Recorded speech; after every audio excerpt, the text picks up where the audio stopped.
इधर जर्मनी ने लिया भारत से बहुत बड़ा पंगा। जर्मनी G7 में भारत को नहीं बुलाने के पक्ष में है, लेकिन ठहरिए, जर्मनी के जले पे नमक छिड़क दिया है। भारत से रूस को लेकर एक ऐसी खबर निकल कर आ रही है जो इनके जले पर और भी ज्यादा नमक छिड़केगी। क्या है $2 बिलियन का कॉन्सेप्ट और कैसे रूस को बचाने के लिए भारत आ रहा है आगे, जानेंगे इन खबरों को विस्तार से। जर्मनी वो देश रहा है जो भारत को हमेशा से रोकता रहा है। भारत के बढ़ने में जर्मनी रुकावट बना है। हाँ, वो दिन जब एंजेला मर्केल चांसलर थी ये चीजें बहुत ज्यादा होती थी, पर अब जब स्कॉल्फ है तो उन्हें माना जाता है प्रो इंडिया। ऐसे में उम्मीद जर्मनी से ये नहीं थी कि जर्मनी ऐसा कुछ सोच रहा है। ट्रम्प ने जब G7 को G11 बनाने की बात की थी, जिसमें भारत रूस जैसे देशों को भी जोड़ने की बात की थी, तो जर्मनी ही वो देश था जिसने सीधे सीधे मना कह दिया था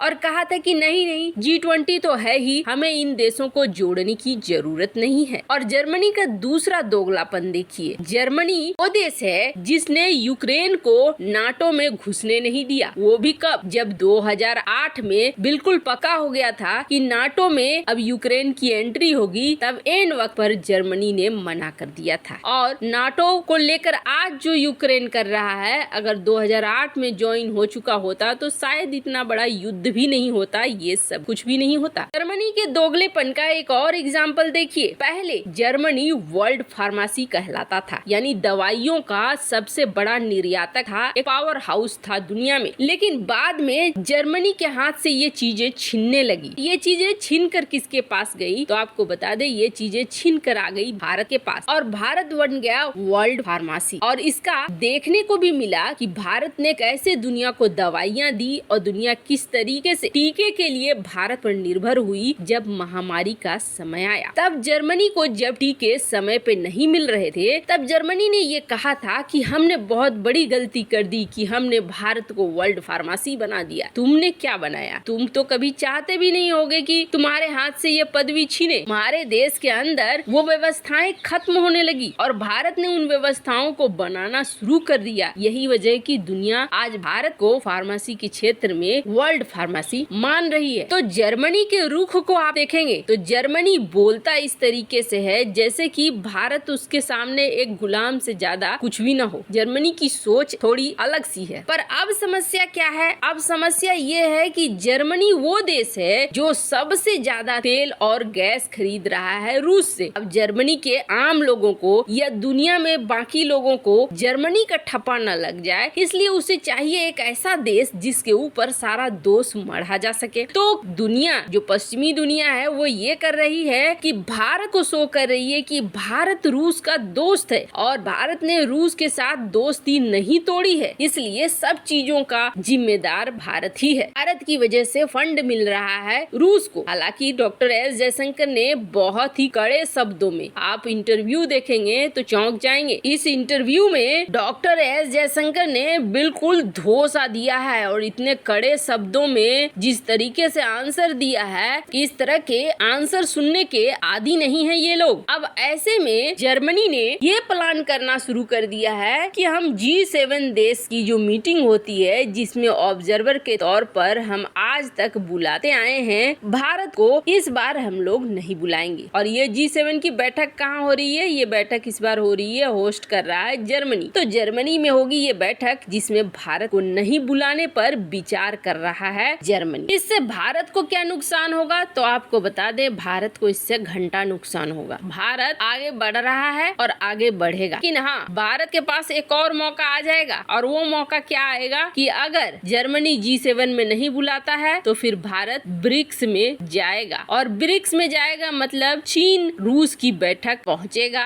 और ये अमेरिका को बिल्कुल बर्दाश्त नहीं होगा। खैर, अभी समय आना बाकी है, देखना होगा कि जर्मनी अंतिम समय में क्या निर्णय लेता है। लेकिन जर्मनी इधर ये फैसला लेता, उधर भारत के लिए एक रिपोर्ट निकल कर आई है जो जले पर नमक छिड़क रही है जर्मनी के। और ये खेल है $2 बिलियन का। दरअसल हुआ क्या है, रूस यूक्रेन जंग में रूस ने जिन जिन देशों से कुछ एक्सपोर्ट किया था, कुछ इंपोर्ट किया था, जो खरीदा था माल, उन देशों ने प्रतिबंध लगाते हुए उन माल को भी रोक। अब ये जो माल थे इनकी बड़ी लिस्ट थी जिन्हें रोका गया। दवाइयाँ थी, टेक्सटाइल थे, फुटवियर थे, मशीनरी थे, इलेक्ट्रॉनिक सामान थे, ये सब कुछ पहुँचने थे रूस, लेकिन ये रूस नहीं पहुँचे। रूस को इन चीजों की बेहद जरूरत है और ये चीजें अब सप्लाई करे तो करे कौन। दूसरी तरफ डॉलर पर लग गया है बड़ा पाबंदी। ऐसे में अगर भारत को भी ये चीजें बेचनी है तो भारत को रूस के साथ अपने नए पेमेंट सिस्टम का ऐलान करना होगा, यानी रूपी रूबल का अरेंजमेंट करना होगा, जिस पर बात भी चल रही है। भारतीय बैंक और रशियन बैंक के बीच बातचीत चल रही है कि कैसे इस सिस्टम को बनाया जाए, क्योंकि तुरंत तो इस व्यापार को छोड़ा नहीं जा सकता है। आप देखेंगे कि जो डॉक्टर एस जयशंकर और राजनाथ सिंह की 2+2 वार्ता हुई, उसमें अंतिम में अमेरिका ने इस बात को माना।